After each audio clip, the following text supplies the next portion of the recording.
Сайн байцгаана хүмүүс сонсогчдоо та бүхэнд энэ мих хүргье. За тэгээ спорти болон Галасикаст хэлэхэд бэлэн болоод байна. За өнөөдрийн байдлаар бол юу ярих гэж бодож байгаа вэ гэхээр нийтдээ энэ жил болсон, энэ жил гэж энэ 100 болсон нөгөө 108 минут. Одоогийн байдлаар бас бүрэн цон хаагдаагүй байна. Гэхдээ тодорхой хэмжээнд батлагдсан. Гэхдээ бас дөхөж байна ер нь. Одоо 8-ны цон хаагдахад ерөнхийдөө бол дөхөж байна.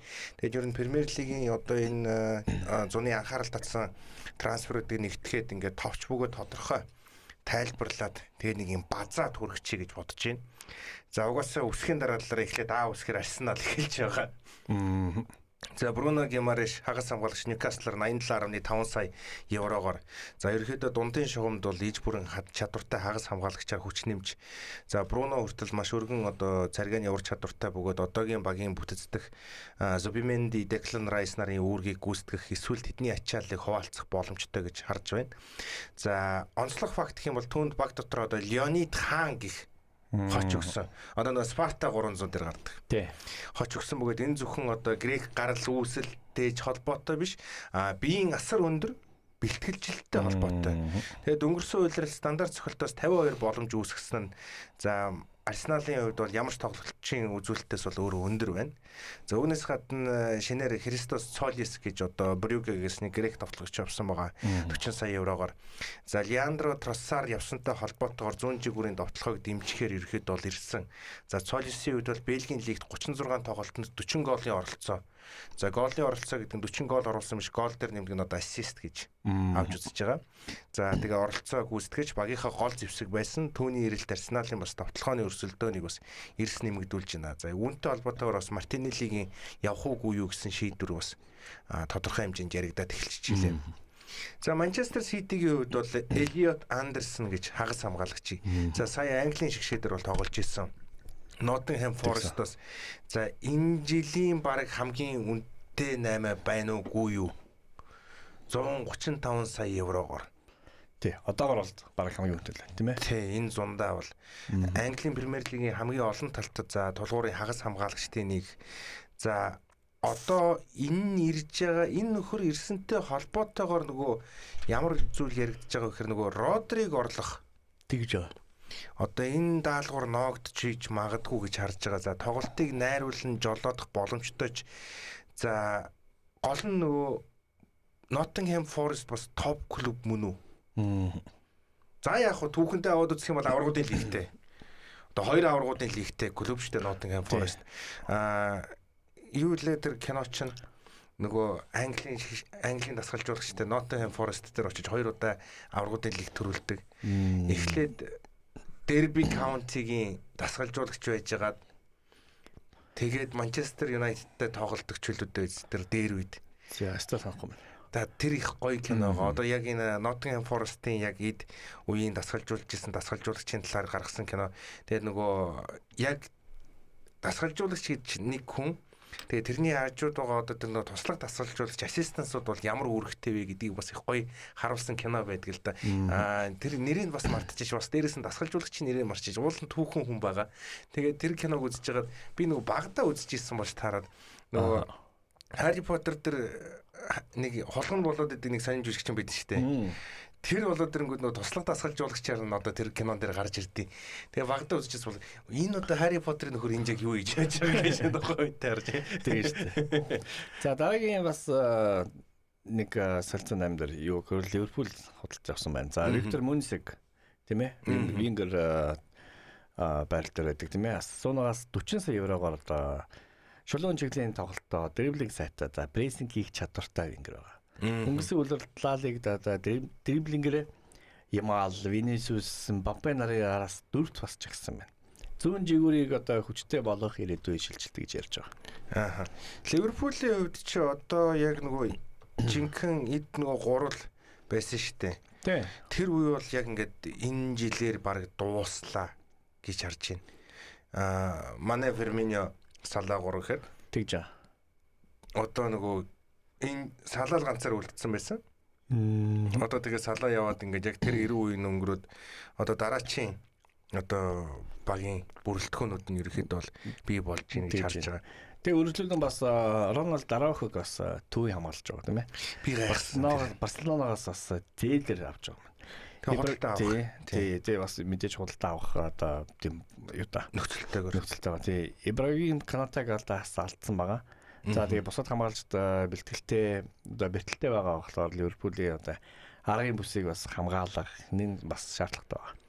Одоо ингээд Канате явуулчаад за Virgil van Dijk угаасаа ойлгомжтой одоо капитанаар буюу одоо багийн ахлагчаар орж иж чинь. За Жо Гомес байгаа. Тэгээд бусдын бол за Фримпонг бол жигүүрийнх. Тэгээд одоо Керкеш тэгээд нөгөө Цимикас эднэр чинь ер нь бол жигүүрийн хамгаалагч нар ба шүү. Төвийн хамгаалагч нар ерөөхдөө бол байхгүй болохоор энэ Араухаа авсныг бас нэг одоо зээлэрч гэсэн авсан бол одоо ер нь төвийн хамгаалалт ер нь хэцүү болсон л гэдсэн л үзүүлэлт байна л да. Тий. Одоо Араухаа байсан ч одоо хамаг авъя да. Тий. Жо Гомес бол сайн бас биш шүү. Тий. Ер нь бол тийм шүү. Тий. Дундаж багийн одоо хамгаалагч шүү дээ Жо Гомес. Яг хуу яг сэлгэнээс гарахад бол асуудалгүй. Бүтэн үйлрэл тогтмол авч явах. За дээрэс нь тэр дасгалжуулагчийн хувьд бол 4-р тактикээс 3 руу шилждэг болохоор энэ дээр бас ямар шүү одоо юу гэдэг зохион байгуулалтаа яаж явах юм бол гэдгийг бол сайн мэдэхгүй байна. Тэгээд Эндог бас авцсан байлуу. Өмнөх жил авлуу Эндог ч авчихсан тийм ээ.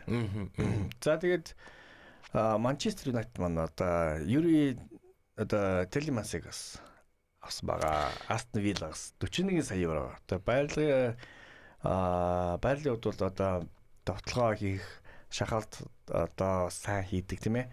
За Манчестер Юнайтедээс асуудлыг шийдвэрлэх бас ихний алхам гэж бас харж байна. Эмеригийн удирдлагын дараа бол одоо Премьер Лигийн шилдэг хагас хамгаалагч нэг болж төлсөн бөгөөд стандарт цохилтууд дээрч аюултай тарих чадвартай гинэ.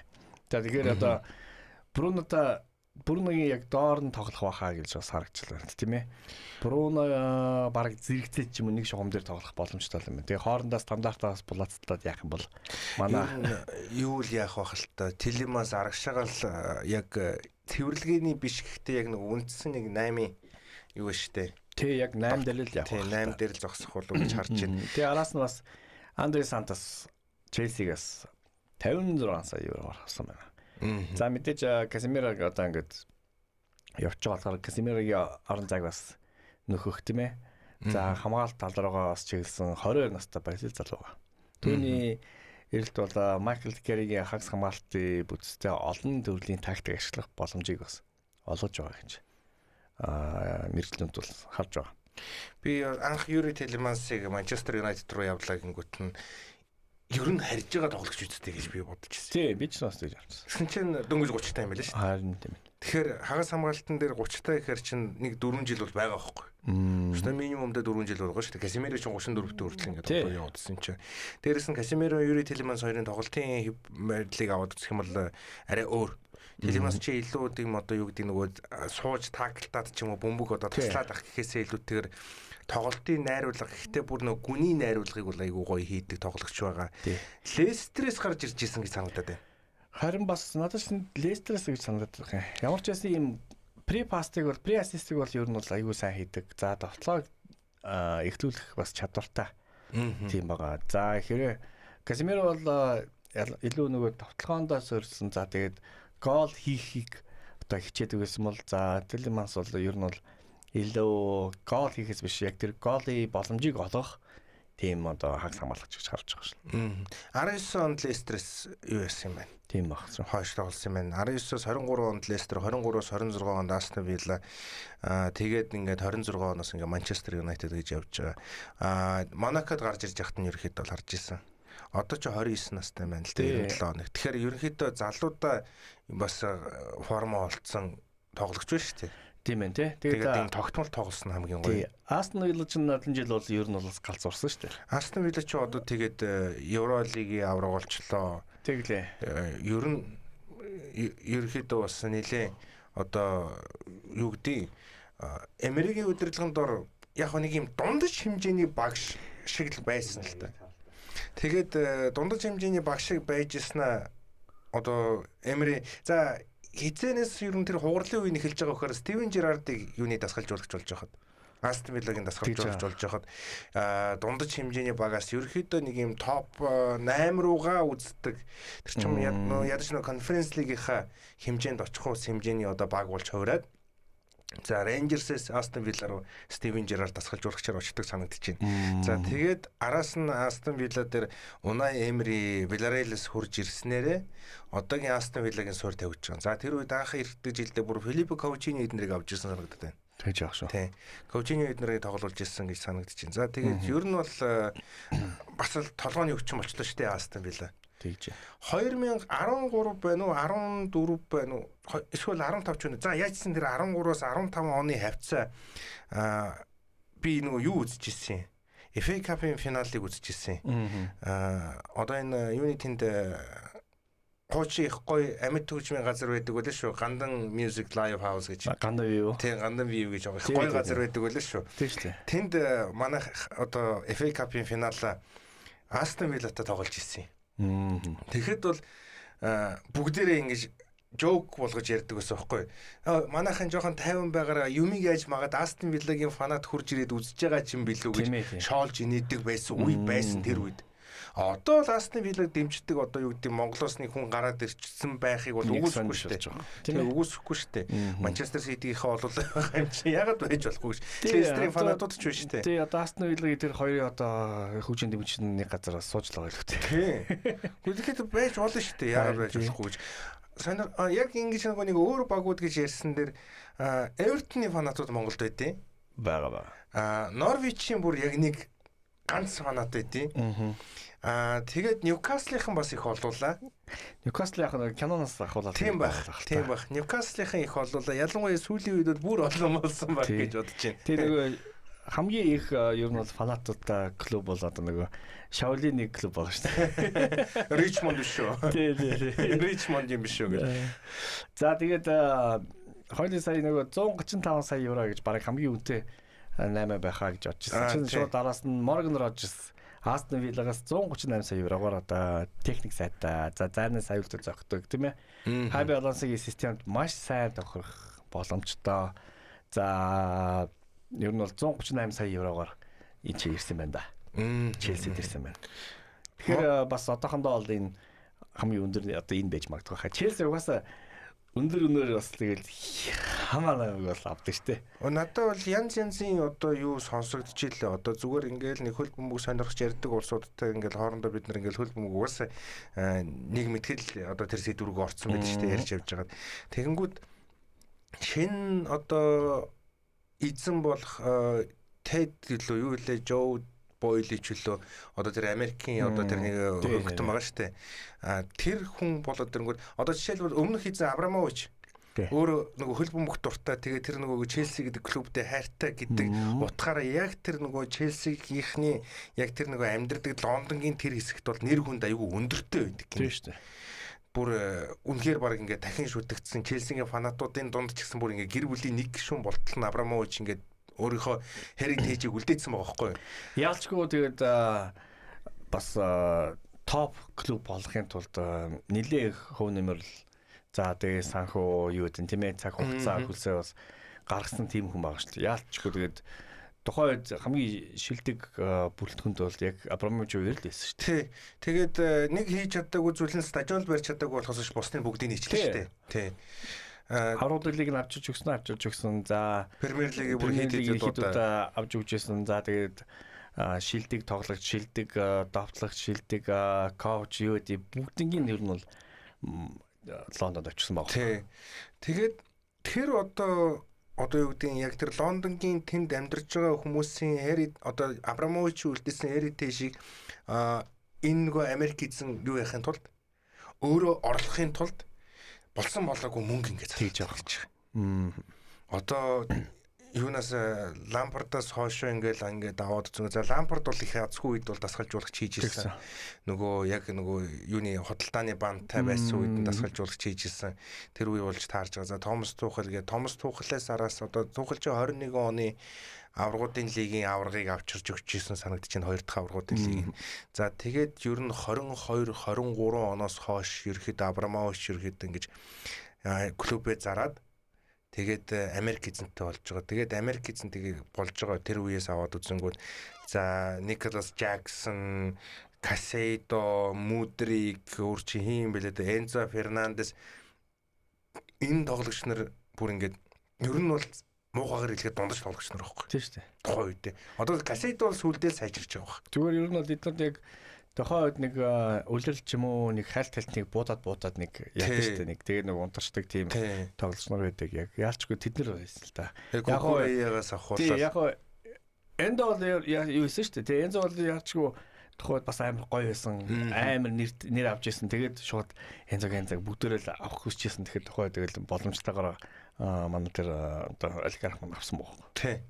Тэгэд ингээд энэ бүх зүйлүүдийг ингээд аваад үзсэнгүүд зүгээр ингээд мөнгөөр нөө бүх юмыг оролдож явахдаа яг нэг юм одоо юу гэдгийг хитрхи их одоо мөнгө төгрөг үрээд ч юм уу яг тэр өмнө нөгөө бий болцсон олон жил бий болцсон тэр нэг соёл уламжлал эсвэл тэр нөгөө хайр хүндэтгэлийг богино хугацаанд авах гэсэн энэ оролдлого нь одоо энэ сүүлийн хэдэн жилийн үед бол за Энзо Марескагоос бусд нь бол нэг удаагүй солигдоод үзсэн шүү дээ. Тэгээд нөгөө юу яжсэн шүү дээ. Одоо бүр 26 хүн юу нь бол тий. За лигт бол нэг 36 моргоо хүн багтдаг тийм ээ. Лиг үеэр бол. Тэгсэн чинь бүр сүүлдээ бүр дугаар олдохгүйсэн шүү дээ. Тий. Тамирчтан дугаар олдохгүй. За тэгээд нөгөө баахан нэг юм боржор үстэй дредлогт нөгөө нэг баахан тамирчд орж ирсэн. Тэгсэн чинь Челсигийн шинэ лого гэсэн чинь лого дээр нэг юм ус наацсан бүр ингэ нэг тийм одоо мем явж ирсэн шүү дээ. Тий. Нэг тим үе ирсэн. Тэгээд яалчгүй Челсид бол тухайн үед одоо нэртэй тоглогч нар байсан. Яг нөгөө түүхийг бүтээжсэн, яг тэр нөгөө соёлыг бүтээжсэн. Челси гэсэн нэг тийм цаана гэсэн нэг өнгө айстаа бас нэг тоглолтоо өнгө айстаа нэг өөрийн гэсэн тийм фанатуудтай байсан. За тэгсэн чинь ийм амар бонхуу хугацаанд ийм шилжилтүүд хийгээд шинэ тоглогч нарыг аваад ер нь бол тухайн үед тэр нөгөө алтан тэр үеэс нь үлдсэн тоглогч баг нэгч байхгүй шүү дээ. Тий. Ер нь бол баг Питер Чех явснаас хойш тэгэл Челсид одоо яг нөгөө миний мэддэг одоо гоё тоглогч нар бол бүр байхаж байсан. Чех явсны араас бас нэг гайгүй үдсэн хөөрхөн. Тэр нөгөө хин Кейхэл эднэр бол байх. Одоо Рудигер эднэр бол байгаа байхгүй. Одоо хиний үе шигтэй Тухлийн өмнөх за яг Тухл авцсан юм уу да. Лампард ирээл 19 онд ч Лампард ирээл тэгэл Тухл орж явах шиг 19-оос 21 Лампард тэгээ 21-ээс 22 Тухл тэгээ 22 дээрээс нөгөө юу ягаад нөгөө шинэ эзэнтэй болоод тэр шинэ эзэн Тухл хоёр нь хоорондоо ойлголцоогүй үдээс Тухл шууд ажиллаа өгсөн шүү дээ. Тэгсэн баг шүү. Тэгж орж байгаа. За одоо тэгээд одоо надад аюу сонирхолтой байгаа. Тэр нь бол Тоттенхэм баг. За наадхан жил Тоттенхэм хэрэг унах байсан бол тэгэл тэр чигээр ер нь бол одоо ингээд энэ баг ер нь бол тарах магадaltaй байсан баг. Би бол тэгж бодож байсан. Хэрэг Champions League унсан бол дээшээ гарч ирэх үү бас хэцүү. Тий, тэгэхээр одоо ингээд яаж хийж чагаад үлдсэн юм чинь энэ жил бас нэлээ үзээтэй байхаа гэж ууг нь бол дотор бол би бодож байна. Одоо энэ Дезербигийн хувьд бол улирлын дундаас бол дасгалжуулагч болсон шүү дээ. Тэгсэн. Тийм болохоор яг нөгөө үндсэн одоо юу гэдэг бэлтгэл ажил нь эднэр нь бол явагдаагүй байхдаа дасгалжуулагч болсон болохоор уулын дасгалжуулагчийн үед бол бас ингээд бие ч гэсэн бас болоогүй нөгөө юугаа өрсөлдөгчөө судлаа шүү дээ. Тэгэхэд судалгаа хийхэд бол Дезербигийн тэр тактик бол ер нь нэлээ эвгүй тактиктэй дасгалжуулагч үлээ. Одоо байгаа хэдийн юм хараад нэг юм болох гэдэг үзэл л шүү дээ. Тийм. Тэр бүр хэрвээ яг ингээд үндсэн өөрийнх нь тоглодог тактик тэгээд яг бүр ингээд бөмбөг одоо юу гэдэг хаалгач болон хамгаалагч хоёрын байршлыг албаар ингэж холдуулдаг. Тэгээд тэрийг ингээд нөгөө яг нөгөө өөрийнх нь хүссэн хамгаалагч нар байж чадах юм бол тэр одоо зайгаа айгүй хурдан нөхөх чадвартай. Тэнгүүтээ ингэж нэг юм вертикалны одоо юу явдаг, пассвord явдаг. Ер нь их зөвүүн тактиктэй юу вэ дасгалжуулагч байлээ. Хэрвээ яг энд байгаа эд одоо нэг одоо сайн тоглож ивэл манай 11-ын тоглогч муу тоглож ивэл мухар хөлтэй 11 гайнар гэж ярьдаг шиг. Одоо ингээд энэ худалдаа авалтаас харахад бол нэлээд бас мөнгө хайж байна. Тийм сая Челси, Манчестер Юнайтед 40-50 сая юм багтаагаад бас хэд хэдэн хүмүүстэйг авч ирсэн бол за Тоттенхэм маань одоо энэ Маркус Сенесиг одоо Бормтаас ч заажуулаад агент. Тий. За араас нь Сандра Танарли байна. Ньюкаслаас 108 сая евро. За Английн багууд 100-аас дээш еврогоор авж байгаа тоглогч нар бол Эсвэл бүр тэр багт байгаа тэднэрээсээ бүр толгой дэш байх хэвээр. Эсвэл одоо нэг хуучны домог ч юм уу эсвэл нэг тийм ямар нэгэн тийм бизнесийн хувьд ашигтай байх хэвээр. Тэгэхээр одоо Тоналли гэж одоо Ньюкаслаас ирж байна. За магадгүй тийм Испани том багаас ч юм уу тий Реал, Барса юу гэдэг тийм багаас иржсэн бол бас өөр. За ядаж Борисод ортон ч юм уу тийм ээ. Тийм чинь Ньюкасл гэж нь дотроо бас нэг дундаж нэг баг штэ. Тухайд бол Тоттенхэм бол Ньюкаслыг бол зүгээр арчаал гардаг дандаа дээгүүр бичигдэл тийм байсан. Тэгсэн чинь одоо Ньюкаслаас 108 сая евроор Тоналли гэж одоо хин юм бэ? Ямар тоглогч юм бэ? Бараг мэдгүй шүү дээ. Италийн хагас хамгаалагч байгаа. Тэгэхээр одоо яалчгүй ингээд ийм мөнгө хайж байна. За тэгээд сүүлд нь Матео Фернандеш бас Вест Хэмээс 99 сая евро гэж. Доошо унтсан багийн тоглогчийг 99 саяар. За яг хуу Вест Хэмд бол сайн тоглосон байж болно. Гэтэ доошо унтсан багийн тоглогчийг ийм өндөр үнээр авч ийн гэхээр ер нь бол энийг муу тоглогч гэж хэлж байгаа үг биш. Гэхдээ одоо юу гэдэг ямар нэгэн байдлаар доошо баг унлаа гэж бодонгууд тоглогчийг худалдаж авахад нөгөө тоглогчоос клубтэйгээ гэрээ сунгахгүй ч юм уу эсвэл нэг жоохон хэлэм хийж яаж одоо 99 сая биш үү ядаж нэг 60 сая л унаад авах боломжтой байхгүй. Гэхдээ 99 сая гэж бас маш одоо яг бидний мөнгө биш л те. Гэхдээ зүгээр яг юм хар ухаанаар харахад бол 99 сая евро бол маш өндөр дүн байна. Одоо энэ Матео Фернандеш гэж ялангуяа юм доошо унсан багаас худалдаж авч байгаа. Тэгэхээр яг нөгөө спортын одоо нэг менежер гэдэг чинь тийм ээ. Яг тэднэр нь жоохон тийм их юм болоо. Эсвэл скаутууд нь бас нэг ямар нэг мафа орсон болоо. Эсвэл за Тоттенхэм ийм нэг хоёр тоглогчийг мөнгөөр зодож ингээд нэг тийм бас хүмүүстийг зочроож байгаа болоо гэж харж байгаа. Саннаас нөгөө клубүүд Фабрицио Романо өөрийнхөө одоо стадион болон тэр нөгөө офис руу оруулахыг хориглосон байлээ гэж. Гоод тийм шүү дээ. Бүх юм дээр спойлер хийдэг. Фабрицио Романо өөрийнхөө нэр хүндэд зориулж ингэж клубын нэр хүндийг ашиглаж ингэж хуурамчаар юм яадаг. Өмнөх үлрэл нөгөө тоглолт дуусахаас өмнө тэгжсэн. Нөгөө юу яадсан тоглолт дуусчлаа гэж нөгөө постод оруулж ирсэн. Тэгээд ер нь дандаа тэгдэг байхгүй. Гурван тоглолт дээр яг тоглолт дуусахаас өмнө оруулаад тоглолтын тооны харьцаа өөрчлөгдсөн. Тэгээ мань хүн яг устгаж ирсэн байгаа гэдэг. Тэгээд энэ зүйлээс болоод тэр дээрээс нь тэр нөгөө нэг шоу одоо юу гэдэг Фабрицио Романо л бичсэн бол тэгэл баттай олчлаа л гэсэн нэг юм бий болцсон.